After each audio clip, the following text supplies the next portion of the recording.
29 तारखेला काँग्रेस पक्षाच्या नगरसेविका बिस्मिल्ला बी सलीम खान यांच्या मुलाला झहीर कुरेशीबाईंना धमक्या टाकण्याचा प्रकार हा राष्ट्रवादी काँग्रेस पक्षाच्या वरिष्ठ नेत्यांच्या मार्फत करण्यात आला। आमच्या उपाध्यक्षपदाच्या उमेदवाराला किंवा आमच्या स्वीकृत सदस्यपदाच्या उमेदवाराला पाठिंबा द्या नसता नगरपालिकेच्या मार्फत आम्ही तुमच्या अमुक धमुक व्यवसायांवर कारवाई करू, अशा प्रकारच्या धमक्या आणि काही त्यांच्या धार्मिक भावना दुखावल्या जातील अशा प्रकारचे वक्तव्य करून त्यांना घरी जाऊन धमकवण्याचे प्रकार काही वरिष्ठ आणि जबाबदार पदाधिकाऱ्यांच्या मार्फत करण्यात आले। राष्ट्रवादी काँग्रेस पक्षाच्या मार्फत जर अशा प्रकारे दमदाटी करून पाठिंबा मिळवण्याचं षडयंत्र रचलं जात असेल तर ह्या गोष्टीचा मी जाहीर शब्दात निषेध व्यक्त करतो। हे सुदृढ लोकशाहीला घातक आहे। आपण पुरोगामी विचाराला मानणारे लोक आहोत।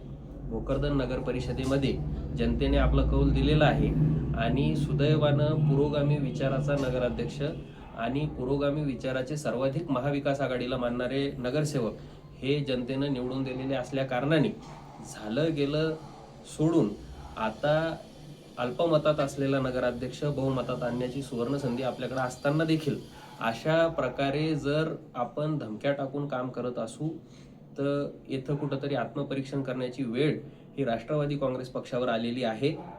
या प्रकारचं राजकारण आतापर्यंत भोकरदनमध्ये झालेलं नव्हतं। धमकीच्या जोरावर बळाच्या जोरावर आतापर्यंत भोकरदनमध्ये कधी नगरपालिकेचं राजकारण झालेलं नव्हतं। ही एक आश्चर्यकारक सुरुवात राष्ट्रवादीच्या मार्फत करण्यात आली याचं मला नवल वाटतं, परंतु आम्ही सुरुवातीपासून चर्चेवर विश्वास ठेवतो। उपनगराध्यक्षपद असेल, स्वीकृत सदस्यपद असेल, याच्यावर चर्चेतून मार्ग निघू शकतो। भोकरदनचा सामाजिक समतोल जर राखायचा असेल तर माळी समाजाचा राहिलेला अनुशेष भरून काढण्याची संधी आपल्याकडे आहे।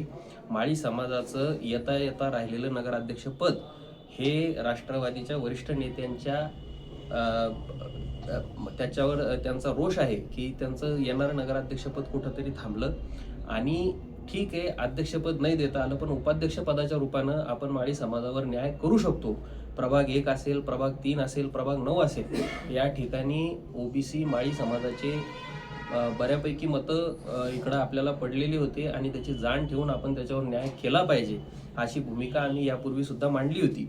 परंतु जर दमदाटीच्या जोरावर हा सगळा प्रकार करायचा असेल आणि आपल्या ग्रामीण मतदार असेल, आपला ग्रामीण जो यांच्यामध्ये चुकीचा मेसेज या माध्यमातून चालला। ग्रामीण कार्यकर्त्याचं मनोबल उंचावण्यासाठी आपल्याला एकत्र येणं गरजेचं आहे। दमदाटीच्या दडपशाहीच्या राजकारणावर आपण न जाता चर्चेच्या माध्यमातून तोडगा काढा आणि आपण एक आहोत ही भावना लोकांमध्ये गेली पाहिजे।